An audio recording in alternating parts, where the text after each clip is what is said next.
몸이 아파서 건강 때문에 문제가 있는 사람, 돈이 없어서 살아가기 힘들어 문제가 있는 사람, 사람과 사람과의 관계 때문에 정신과 치료를 받아야 할 정도로 힘들게 문제를 가지고 살아가는 사람, 자식 걱정, 여러 가지 많은 걱정들이 우리의 마음을 짓누르고 있습니다.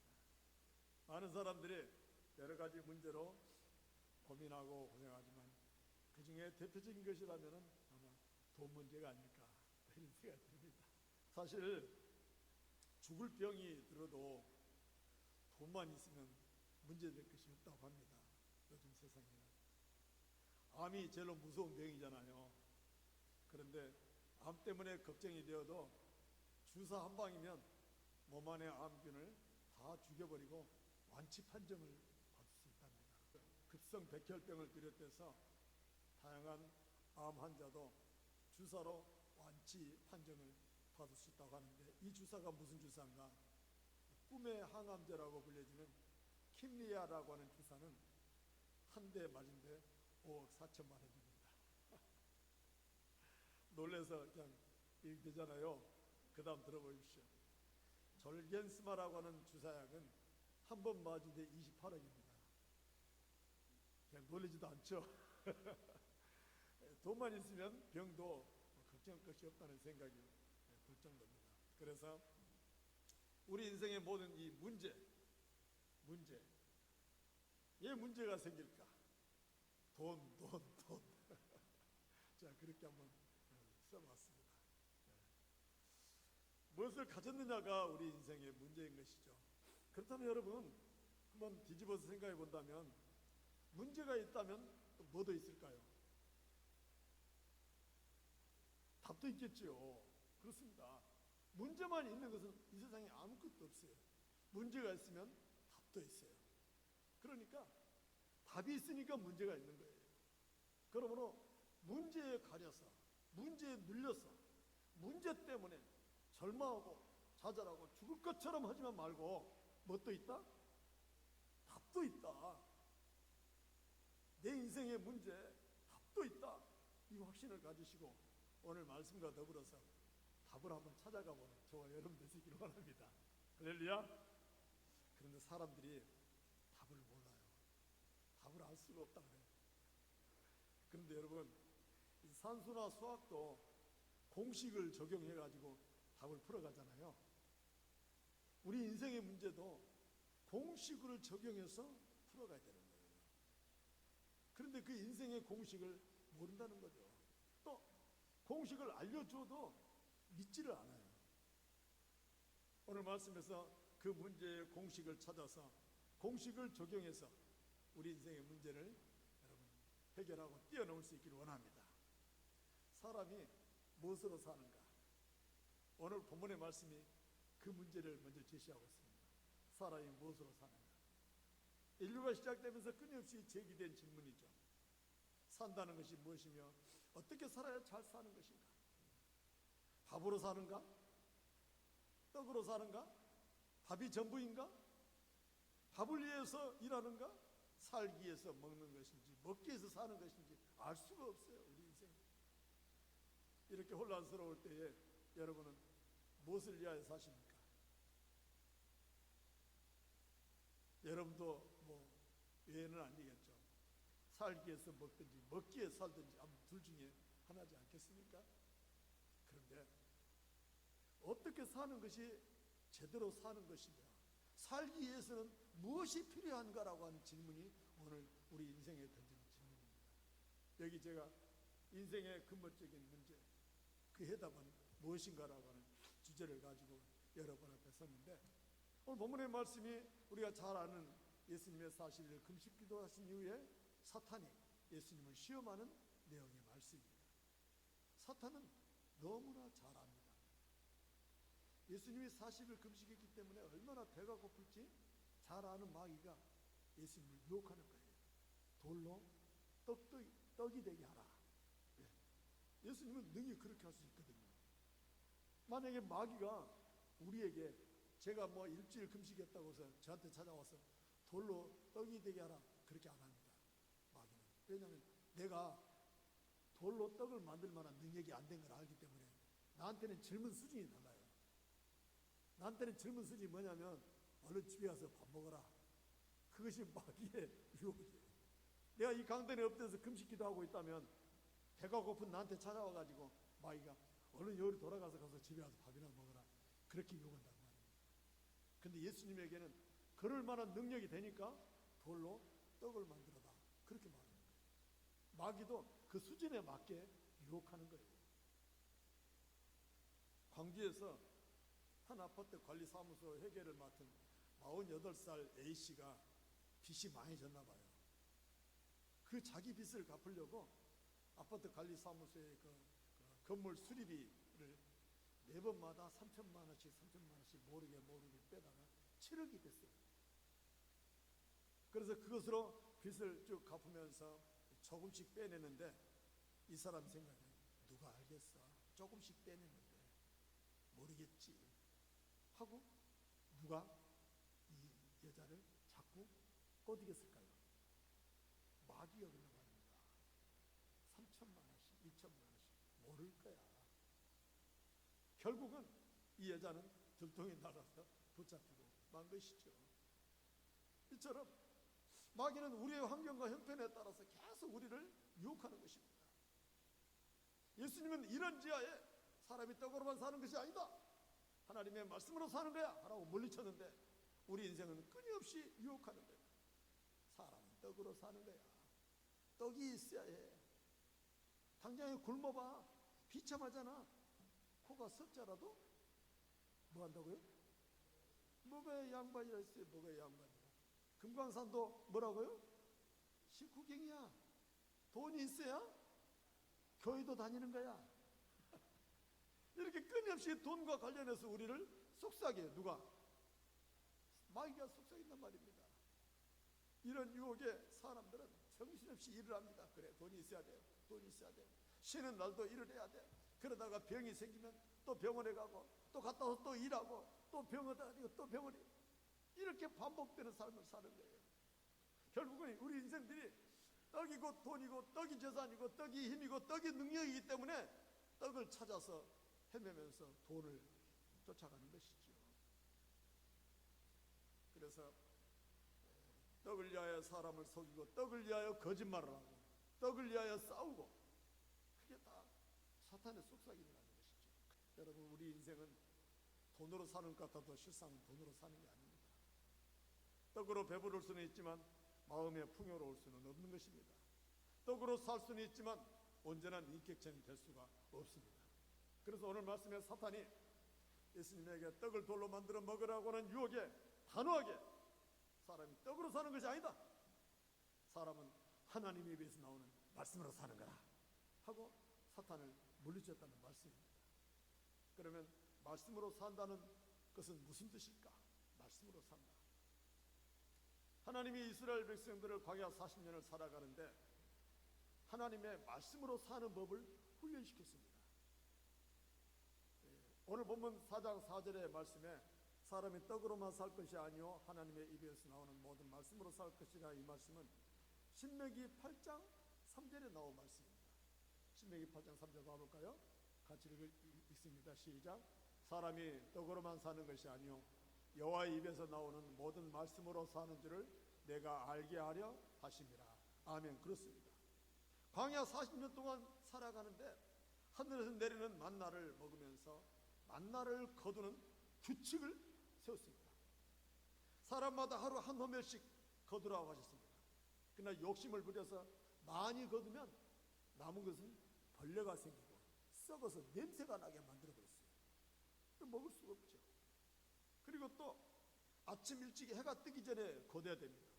늦잠 자다가 해가 뜬 후에 만나를 거두러 광야로 달려가면 이미 싹 녹아버려가지고 햇빛에 녹아버려가지고 아무것도 없어요. 신기하지 않아요? 눈 녹듯이 녹아버렸어요. 그리고 토요일에는 2배를 거두게 하셨습니다. 왜?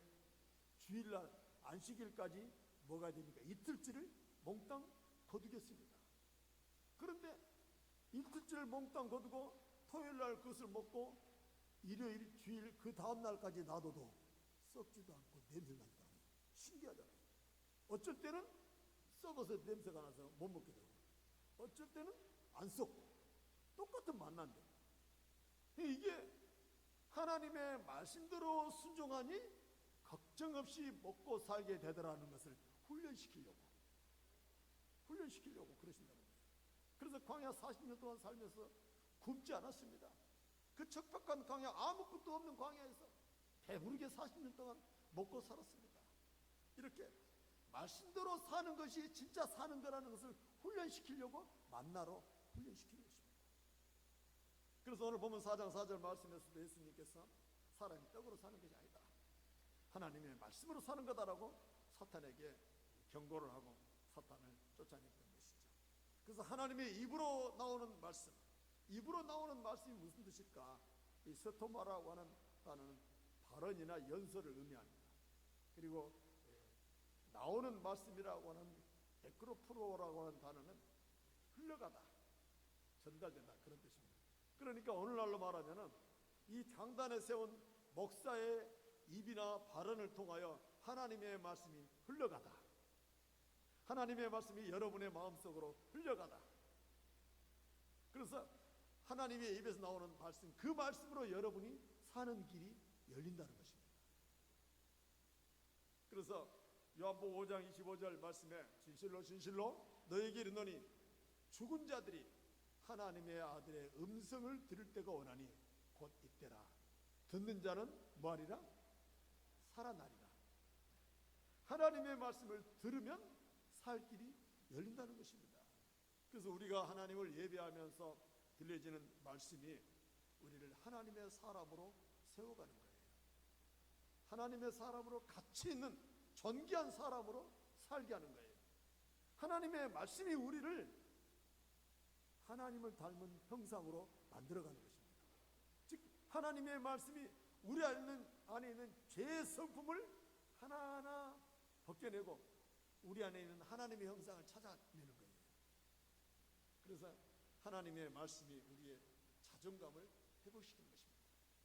우리는 떡으로 사는 게 아니야, 우리는 하나님의 말씀으로 사는 거야. 하나님이 책임져 주시고 하나님이 인도하시고 하나님이 함께 하셔서 사는 거야, 이런 자존감이 있는 거예요. 그래 떡으로 사는 것이 아니라는 확실한 이 자존감이 있기 때문에 떡 때문에 다투고 떡 때문에 뭐 싸우고 뭐 떡 때문에 어쩌고 이런 일에 그냥 신경 쓰지 않아요. 연연해 하지 않아요. 함께 어울려서 다투거나 싸우지 않아요. 속삭거나 오해하지도 않아요. 떡 때문에 모든 관계가 떡 때문에 일어나는 일들이에요. 그런 것에 연연하지 않고 하나님의 말씀이 우리를 살릴 거라고는 확신을 가지고 살게 된다는 것입니다. 그래서 시편 119편 105절 말씀에도 주의 말씀은 내 발의 등이요, 다 같이 있습니다. 크게 시작. 주의 말씀은 내 발의 등이요 내 길의 빛이니이다. 아멘. 하나님의 말씀이 우리 발등에 떨어진 문제를 비춰주는 등불이라는 것이죠. 등불. 하나님의 말씀이 우리 인생에 가야 할 길을 밝혀준다는 것입니다. 그래서 하나님의 말씀을 의지하고 하나님의 말씀을 따라가는 사람에게는 하나님이 온전한 길, 형통한 길을 인도할 줄 믿습니다. 제가 사진 한 장 준비했는데요. 이분이 누구냐면 아주 얼굴이 잘생겼죠. 앤드류 존슨이라고 하는 미국의 17대 대통령입니다. 왜 이분 얼굴을 가져와서 이야기를 하냐면요, 이분이 아주 유명한 분이에요. 이분이 초등학교도 나오지 않았어요. 그래가지고 13살 때 양복점에서 일을 배우면서 여자친구에게 글씨를 배워서 정치계에 진출하여 연방 하원으로까지 출세한 사람이에요. 연방 하원일 때 다른 하원들이 아주 연설을 할 때 조롱을 합니다. 양복쟁이 주제에 뭘 안다고 저렇게 주절거리는가 하고 조롱거렸습니다. 그럴 때 이 앤드류 존슨, 예 맞습니다, 저는 양복쟁이 재단사 출신입니다. 그러나 저는 그것이 조금도 부끄럽지 않습니다. 왜? 나는 그 양복을 재단할 때 내가 하던 일은 항상 1등이었습니다. 나는 자신 있습니다 라고 말했다고 해요. 이후에 16대 대통령 링컨의 정부 때에 부통령으로 있다가 링컨이 갑자기 암살된 이후에 17대 대통령 후보로 출마를 하게 됩니다. 그때 사람들이 비아냥거리면서 초등학교도 나오지 못한 사람이라고 막 비웃었어요. 그때 이 존슨이, 여러분, 저는 지금까지 살아오면서 예수님이 초등학교를 졸업했다는 이야기를 한 번도 들어본 적이 없습니다. 예수님이 초등학교도 안 나오고도 위대한 인류의 지도자로 전 세계를 구원하는 메시아로 살았지 않습니까? 그러니까 그 다음 또 다른 사람이, 그러면 초등학교도 안 나온 당신이 어떻게 우리나라를 다스리겠느냐 하고 질문을 던지니까 이 앤드류 존슨이, 예수님께서 십자가를 지셨던 것처럼 저도 이 나라를 짊어지고 정치하겠습니다. 그랬어요. 멋지지 않아요? 이렇게 초등학교도 안 나오고 글씨도 여자친구에게 배운 그 사람이 가지고 있는 그 자존감, 당당함, 이게 어디서 나와요? 이게 어디서 나와요? 부모에게서 받은 게 아니에요. 자기 스스로 연구해서 노력해서 얻은 게 아니에요. 이게 바로 하나님이 나와 함께 한다라는 자부심, 자존감, 이게 당당하게 살게 하고요. 이런 자부심이 그 떡 연연하고 돈 몇 푼 연연하는 것에 좌우되지 않아요. 시시껄껄하게 그러지 않아요. 이런 자부심과 당당함이 바로 사는 길이에요. 이게 사는 길이에요, 여러분.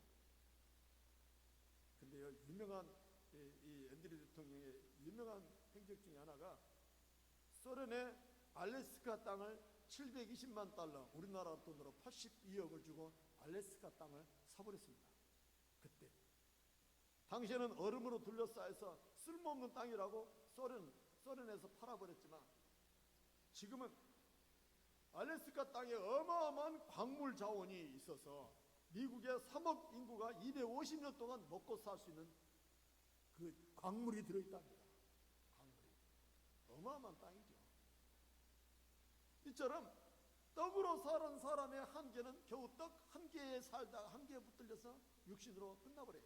그러나 하나님의 말씀으로 사는 사람은 육신의 한계를 뛰어넘어서 위대한 삶을 살게 되는 거예요.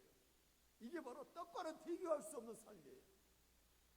여러분, 이처럼 하나님의 말씀에 인도함을 받는 사람, 그런 사람은 삶의 차원이 달라요. 그럼 어떻게 해서 그렇게 하나님의 말씀으로 인도함 받으면서 아주 존귀하고 대단한 삶을 살 것인가? 이 근본 질문에 대한 해답을 제가 여기 몇 가지 써놨어요. 세 가지를 써놨어요. 첫 번째는 나는 누구인가라고 하는 것입니다. 아이덴티티, 정체성. 나는 누구인가라고 하는 정체성입니다. 여러분, 하나님의 말씀이 나는 누구인가라고 하는 정체성을 만들어줘요. 여러분, 우리가 누굽니까? 할렐루야. 여러분 스스로를 누구라고 생각하십니까? 당당하고 크게 말 못하세요? 여러분 한번 외쳐봅시다. 나는 하나님의 자녀다. 확실한 이런 자부심을 가지고 세상을 향하여 사는 거예요. 하나님의 자녀라고 하는 이 존재감이 생각을 다르게 해요. 하나님의 자녀라고 하는 이 존재감이 가치관이 달라요. 우리가 마귀의 자녀가 되어서 귀신을 섬기는 귀신의 종으로 살았지만 이제부터는 아니라는 거예요. 하나님의 자녀로 산다는 거예요. 이처럼 자기 자신이 어떤 사람인지 정체성이 없기 때문에 세상 사람들이 혼란스럽게 살아가는 거예요.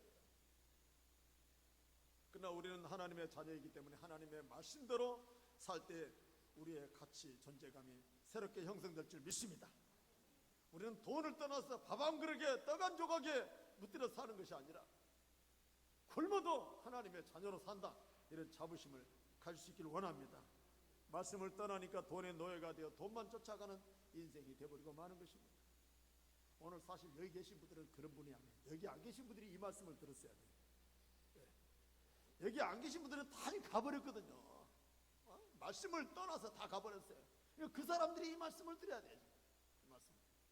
여러분 잘 들으시고 그분들에게 가서 전해주시기 바랍니다. 여러분들은 알고 계시지만 또 이미 자존감이 다 형성됐지만 복습한다 생각하고 아멘으로 화답하면서 말씀을 들으시기 바랍니다. 여러분, 자기 자신이 누군가라고 하는 이 아이덴티티, 자기 정체성이 분명한 사람은 문제를 만들지도 않습니다.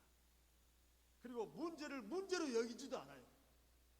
어떤 문제든지 하나님의 자녀라고 하는 이 존재감이란 하나님의 자녀라고 하는 이 존재감의 공식이 문제를 해결할 수 있게 하는 거예요.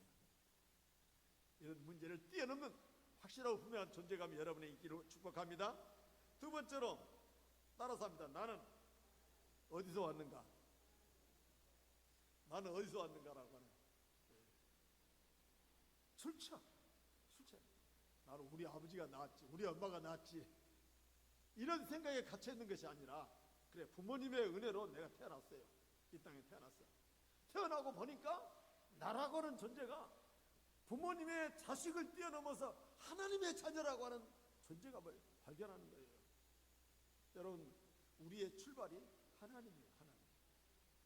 이 세상의 모든 영혼은 다 어디서 왔어요? 하나님이 왔어요. 교회를 다니지 않아도 하나님의 자녀입니다. 그들은 아버지의 집을 떠난 탕자에 불과한 것입니다. 아버지께서 지금도 그들을 기다리고 계십니다. 베드로후서 3장 9절 말씀에 나는 누구인가 너가 갖고 베드로후서 3장 9절 말씀에 오직 주께서는 너희를 대하여 오래 참으사 아무도 멸망하지 아니하고 다 회개하게 이르기를 원하시느니라. 그렇습니다. 다 아버지 자녀이기 때문에 다 돌아오기를 기다리신다는 거예요. 흔히 우리는 교회를 다니지 않거나 하나님을 안 믿는 사람이 나는 하나님과 상관없다고 생각하는 거예요. 그것은 그분들의 생각이지 하나님은 그렇게 생각하지 않습니다. 하나님은 너희는 언제든지 내 백성이고 언제든지 내게 돌아와야 할 내 백성이라고 말씀하시는 것입니다. 이 말씀을 모르기 때문에 우리 인생들이 갈급하고 힘들고 고달픈 삶을 사는 거예요.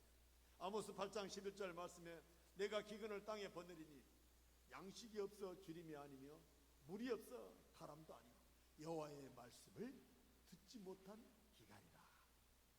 하나님의 말씀을 듣지 못하기 때문에 갈급하게 살아간다는 것입니다.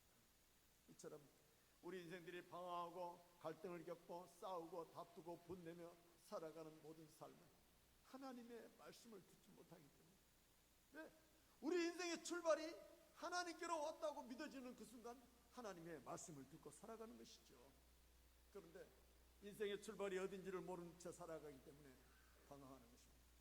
이처럼 자기 자신이 어디서 왔는지, 하나님에게서 왔는지, 땅에서 왔는지, 부모에게서 왔는지 분명한 가치가 있을 때 내가 살아가야 할 삶의 방향이 새롭게 설정될 것입니다.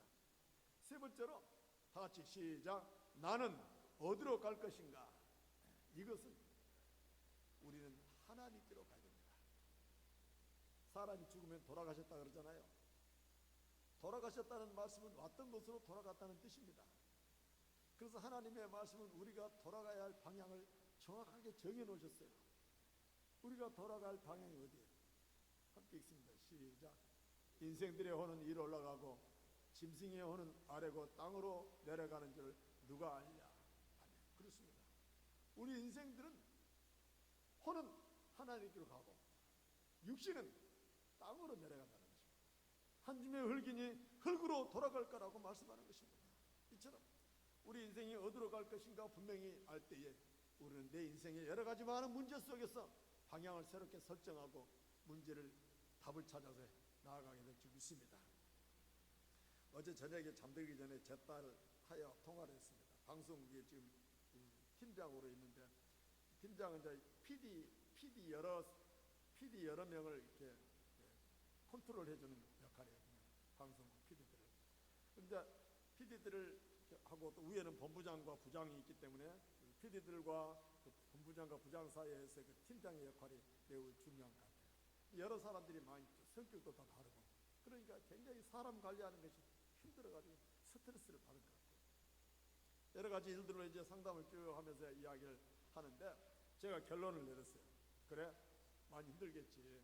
네가 이렇게 생각해보면 어떨까 하면서 제가 너는 흙인이라면서 창세기의 3장 19절의 말씀을 읽어주면서 너는 흙이니 흙으로 돌아갈 것이냐 이 말씀인데, 만약에 네가 여러 가지 많은 힘들고 어려운 가운데서 나 자신이 스스로 흑안덩이라고 생각한다면 모든 문제를 해결할 수 있을 거야. 네. 나도 흑안덩이, 그 사람도 흑안덩이, 저 사람도 흑안덩이인데 뭐 흑안덩이끼리 뭐 싸울 게 뭐 있겠어요. 똑같은 흑안덩이끼리. 그러면서 네가 좀 팀장으로서 아랫사람은 품고 윗사람들은 좀 인정해 드리면서, 이 사람들은 대접받기를 좋아해. 그러니까 인정해 드리면서 중간 역할을 해라. 하더니 답을 찾았다고 말을 합니다. 여러분, 이처럼 우리 인생이 많은 문제를 만납니다. 힘들고 어려워요.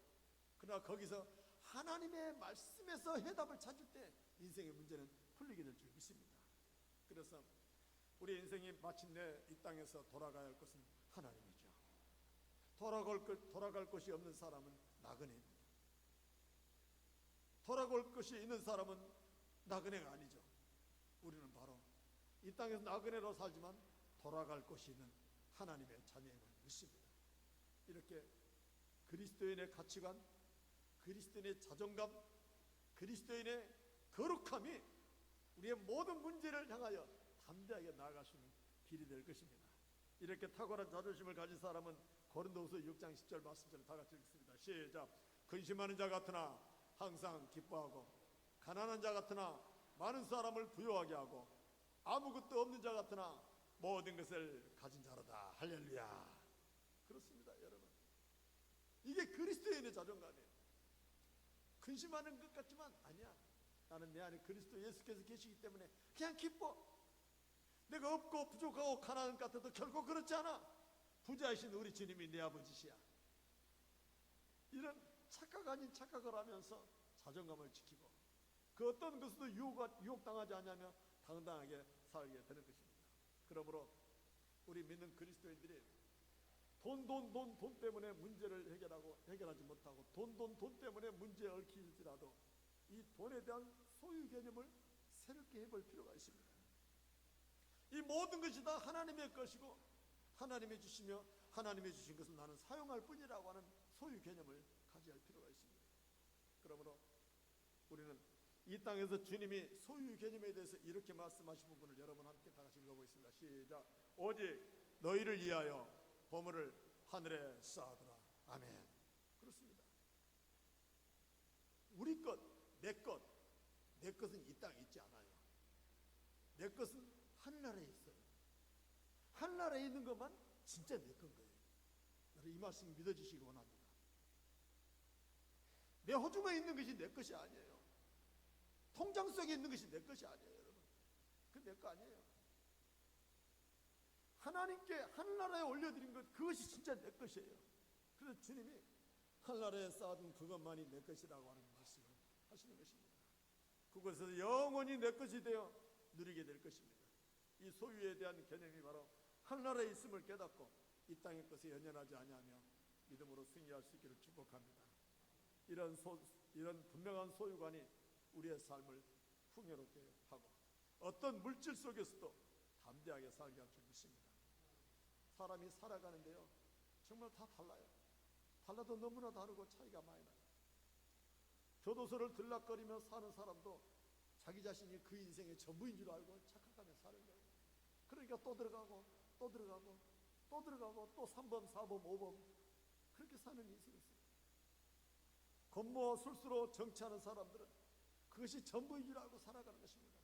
자기는 대단히 잘하고 있다고 생각해요. 그러나 여러분, 우리 국민들이 인정하기를 지금 정치하는 사람들이 잘하고 있다고 생각하는 사람이 얼마나 있습니까? 정치하는 사람들이 잘 못하고 있다고 생각하는 사람들이 많아요.